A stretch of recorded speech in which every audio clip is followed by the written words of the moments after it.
For the past 2 months, I've been building a NEX amusement park. I've built many different rides, including a Ferris wheel and a Gerstlauer Eurofighter. But by far the most requested ride for me to build is some sort of wooden coaster. So I put out a poll on my community page and waited to see which type of wooden coaster would win.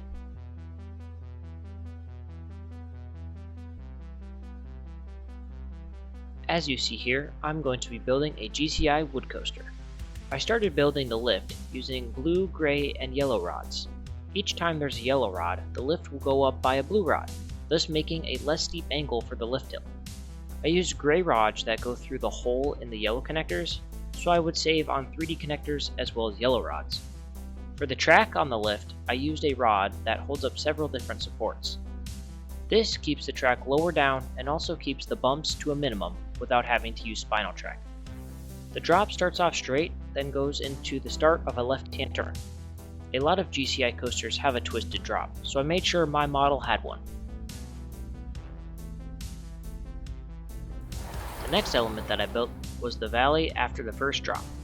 I used a ton of supports to connect the track to the base, because if you haven't figured it out yet, I'm not using spinal track for this coaster.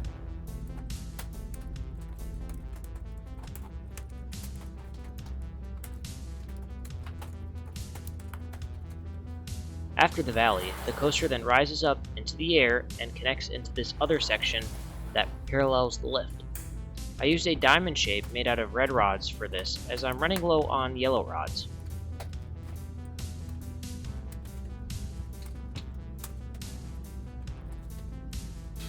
Here is what the coaster looks like thus far.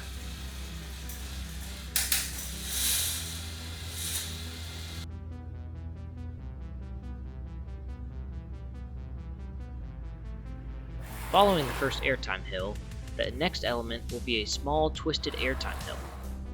As I was doing research for this coaster, I noticed that a lot of GCI coasters have short, compact, twisted layouts, so the last half of my coaster will be more twisted as well. Speaking of the third element, it is a twisted and banked turnaround. This was one of the more fun elements to build, because I had to get the height and angle just right. I think it came out really good, and I'm excited to see it in action.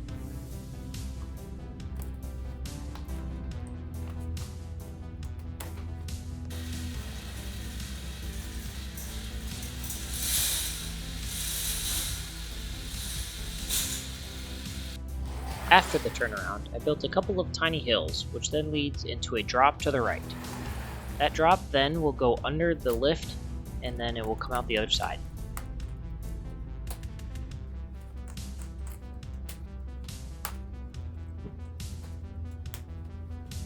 Going to the other side, I built a few elements for a finale.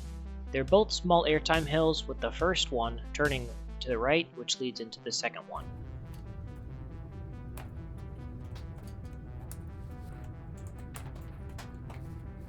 The last thing we need to add is a station and brake run.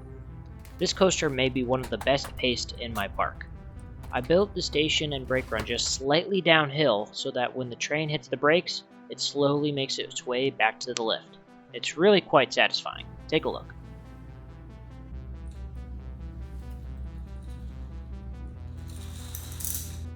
Now the last two things I want to add are some details for the lift and a station.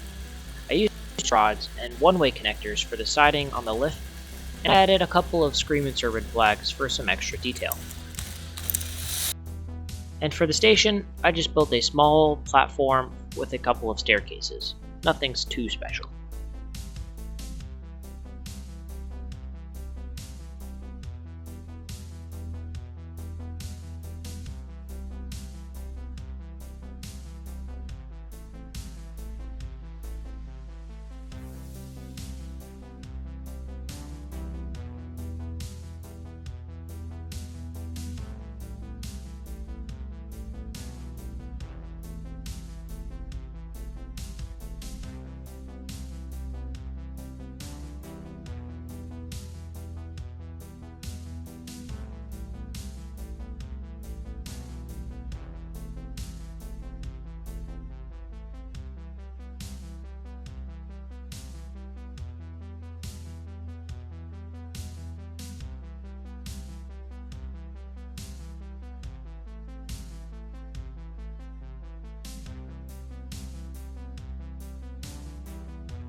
And with the station complete, this is the finished GCI wood coaster. And as always, I'll have more close-up shots at the end of the video. Stay tuned.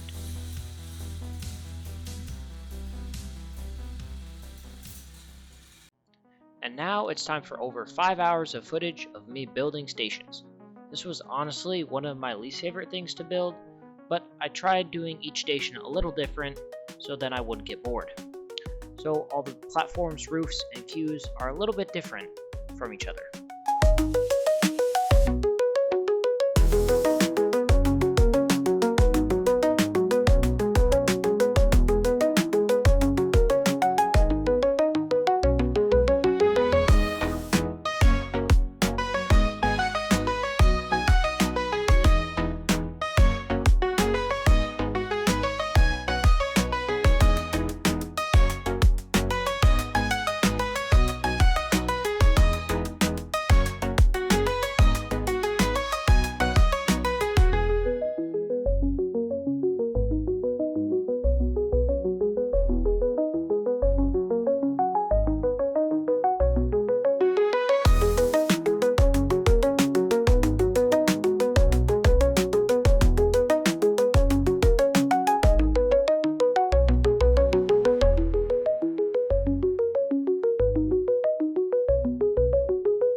Thank you so much for watching. If you enjoyed, feel free to give the video a like and consider subscribing, as these videos take me a long time to make. The final episode will be coming out soon and will be about the largest coaster in the park. Please let me know if you have any suggestions for the GCI Woody. Thanks for watching.